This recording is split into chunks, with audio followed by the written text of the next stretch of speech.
ఏలూరు జిల్లా జంగారెడ్డిగూడెం మండలం లక్కవరం గ్రామంలో మద్యం ధరల పెంపు తీవ్ర ఉద్రిక్తతకు దారితీస్తుంది.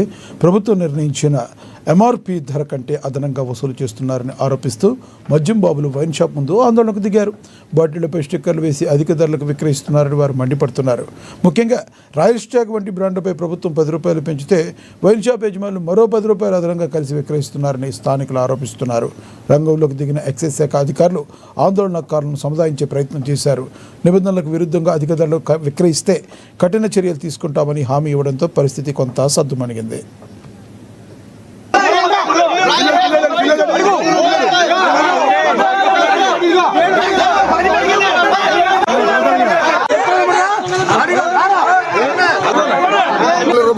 గవర్నమెంట్ 10 మంచి మనం 230 240 అమ్ముతారు.